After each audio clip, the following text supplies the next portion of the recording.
அனைவருக்கும் வணக்கம். இன்னைக்கு சேரிக்க சரியில்லை என்ன ப்ரோமோ நினச்சின்னு பார்க்கலாம். ரோகிணி அவங்களுடைய ஃப்ரெண்டு வீட்டுக்கு போயிருக்காங்க. 2 பேரும் டீ காஃபி குடிச்சிட்டு பேசிகிட்டே இருக்காங்க.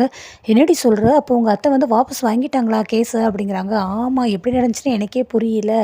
திடீர்னு இப்போ எங்கள் அத்தை வந்து சத்யா மேலே கொடுத்த கேஸை வாபஸ் வாங்கிக்கிறேன்னு சொல்லி முத்து பேசிகிட்டு இருக்காங்க அப்படிங்கிறாங்க. அப்போ அவங்க 2 பேரும் எப்பயும் போல் ஹாப்பி ஆயிடுவாங்களா? அவங்க 2 பேரோட ரொமான்டிக் பார்க்கறக்கே ரொம்ப நல்லாயிருக்கும் தெரியுமா? முத்து மீனா சூப்பரான ஜோடி. என்ன பண்ண சொல்கிற இப்போ நீ? அதுக்கு இப்போ வர நானும் பார்க்குறது ரொம்ப ஓவராக தான் போகிறேன். இதுக்கு நான் அவங்கள பற்றியே தான் நீ பேசுகிறேனே. என்ன பண்ண சொல்கிற? அவங்களோட ரொமான்டிக் ரொம்ப நல்லாயிருக்கும்ல அப்படின்னு சொல்லி அவங்க ஃப்ரெண்டு பேசுகிறாங்க. நீ ஆனால் அவங்களுக்காக இப்போ ரொம்ப சப்போர்ட் பண்ணி பேச ஆரம்பிச்சிட்ட அப்படிங்கிறாங்க. ஆனால் பார்த்தா இப்போ அவங்களுக்கு சிட்டி ஃபோன் போடுறாரு. யார் அந்த சிட்டி தானே, வேறு என்ன பண்ணுவான், ரூபா கிட்ட தான் ஃபோன் போடுவான் அப்படின்னு சொல்லி பேசுகிறாங்க. அடுத்து என்ன சிட்டி சொல்லுங்கள் அப்படிங்கிறாங்க. என்ன வர வர ரொம்ப சொல்லுங்கன்னு அசால்ட் ஆகிட்டீங்க. நான் கேட்ட பணம் என்னாச்சுன்னு நானும் எங்கெங்கேயோ பரட்டிட்டு தான் இருக்கேன் சிட்டின்னு, என்னால் ரெடி பண்ண முடியல அப்படிங்கிறாங்க.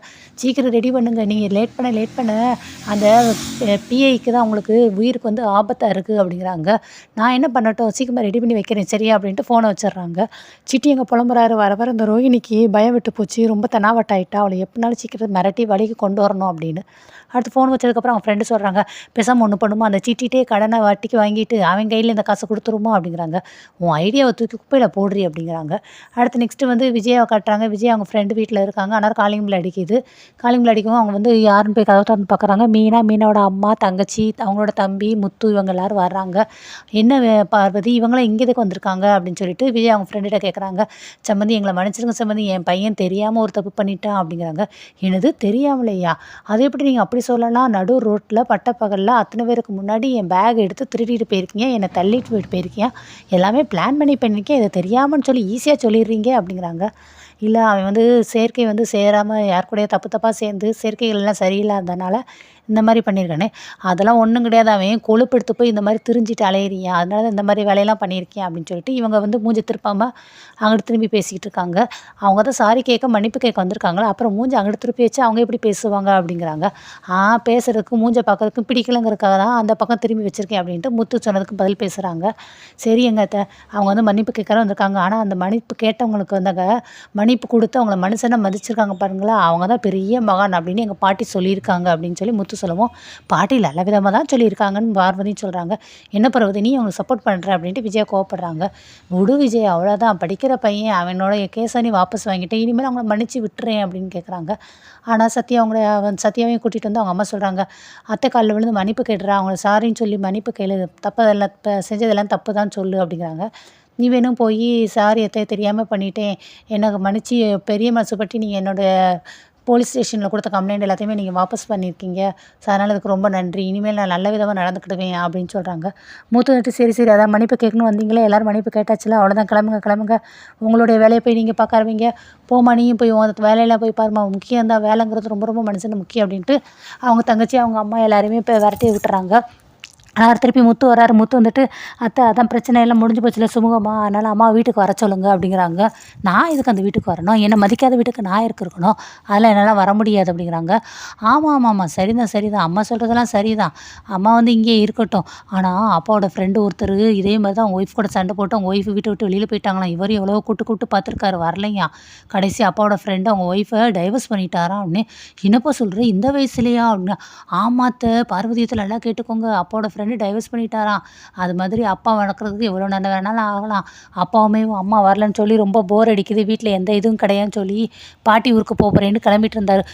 வா மீனா, வா நம்ம போகலாம், அப்பா போய் ஊருக்கு வர விட போகணும்ல, வா போகலாம் அப்படிங்கிறாங்க. மீனாவும், அத்தை நாங்கள் செஞ்ச தப்புக்கு நீங்கள் எதுக்கு அத்தை தண்டனை அனுபவிக்கணும், அது உங்கள் வீடு அத்தை, நீங்கள் வந்து உங்கள் வீட்டில் இருங்க அப்படிங்கிறாங்க. நீ அந்த வீட்டு வெளியே போடி, அதுக்கப்புறமா நான் வரேன் அப்படிங்கிறாங்க. சரி மீனாவா, அம்மா வந்து இங்கே இருக்கட்டும், நம்ம போகலாம், போய் அப்பா போய் ஊருக்கு போய் அனுப்பணும் அப்படியே கிளம்பி போயிடுறாங்க. என்னங்க மீனா வெளியே போயிட்டே பேசுகிறாங்க. என்னங்க மாமா எப்போ ஊருக்கு போகிறேன்னு சொன்னாங்கன்னே. இல்லை சில பேர்கிட்ட எப்படி பேசணுமோ அந்த மாதிரி பேசுனாதான் அடிச்சு பிடிச்சி ஓடி வருவாங்க, நீ வேணால் பாரு, இப்போ அம்மா டக்குன்னு உடனே துண்டக்கான துணியாக்கணும் ஓடி வருவாங்க பாரு வீட்டுக்கு அப்படிங்கிறாங்க. ஆனால் பார்வதி உள்ளே வந்துட்டு, என்ன விஜயா இவன் இப்படி பேசிட்டு போகிறான், அந்த மாதிரிலாம் நடக்கும் தானே அப்படிங்கிறாங்க. ஆமாம், இவன் இப்படி பேசுகிறான், என் வீட்டுக்காரப்போ என்னை டைவர்ஸ் பண்ணிடுவாரான்னு விஜயா பயப்படுறாங்க. விஜயா அதுக்கு வாய்ப்பு இருக்குது, அண்ணன் வந்து ஒன்று டைவர்ஸ் பண்ணாலும் பண்ணிடுவார், சீக்கிரமாக நீ உங்கள் வீட்டுக்கு கிளம்புறதா நல்லது அப்படிங்கிறாங்க. இதுக்கு மேலே நான் இதுக்கு இங்கே இருக்க போகிறேன், நான் இருக்க மாட்டேன்ப்பா, நான் என் வீட்டுக்கு போகிறேன்ப்பா அப்படின்ட்டு பேக் எடுத்து தடன்னு ஓடுறாங்க. என்ன விஜய் இவ்வளோ ஸ்பீடாக ஓடுறா, இவள் ஓடுறது அன்னை மேலே உள்ள பாசத்துக்கா இல்லை பயத்துக்கா அப்படின்னு சொல்லி இங்கே அவங்க ஃப்ரெண்டு பார்வதி யோசிச்சுட்டு இருக்காங்க. அடுத்து வீட பார்த்தா முத்து வந்து வீட்டுக்குள்ளேயும் வரும்போது கரெக்டாக கேட்ட தொறந்து அவங்க அம்மா உள்ள வராங்க. உடனே இவர் சரின்னு தெரியுது ஒண்ணும் தெரியாத மாரி வீட்டுக்குள்ள வந்து சிக்கு வந்துட்டு இங்கிட்டு அங்கிட்டு நடக்கிற மாரி ஆக்ஷன் பண்றாரு. அவங்க அம்மா உள்ள நுழையவும், "வராதீங்க அங்கேயே நில்லுங்க" அப்படிங்கிறாங்க. அவங்க அம்மா திருப்பி உள்ள வராங்க. "உங்கள தான் சொன்னேன்ல வரக்கூடாது, உள்ள வரக்கூடாது, அங்கேயே நில்லுங்கன்னு" அப்படின்ட்டு. அப்ப அண்ணாமலை வராரு.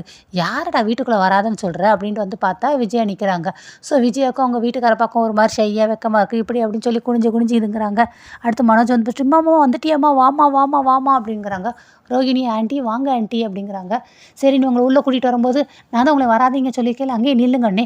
"டேய் என்னடா சொல்ற? இது என் வீடு. நான் எப்போ வேணாலும் வருவேன், எப்போ வேணாலும் போவேன். யாரு சொல்றதுக்கு உரிமையும், அதிகாரம் யாருக்கும் கிடையாது. நான் வந்தா உனக்கு என்னடா?" அப்படிங்கிறாங்க. "இருங்க ஆராத்தி எடுத்துட்டு அதுக்கப்புறம் உள்ள வரலாம். மீனா ஆராத்தி எடுத்துட்டு வா" அப்படின்னு சொல்லிட்டு மீனா ஆராத்தி கரைச்சுலாம் வந்துடுறாங்க. ரோகிணி, "நீ சேர்ந்து வா. ஸ்ருதி நீ வாம்மா" அப்படிங்கிறாங்க. "இல்ல இல்ல மீனா ஒத்தையா எடுக்கக்கூடாதாம். அதனால 3 பேரும் சேர்ந்து ஆராத்தி எடுக்கணுமா அதானம்மா" அப்படின்ட்டு முத்து சொல்றாரு.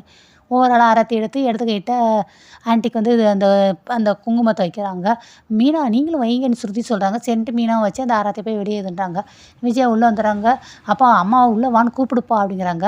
"நான் சொல்லி அவ வெளியில போனா? அவ தான் வர்றால்ல வரட்டும். வரவள போய் நான் எதுக்கு கூப்பிடணும்?" அப்படின்ட்டு அண்ணாமலை சொல்லவும், "அட கூப்பிடுப்பா" அப்படிங்கிறாங்க.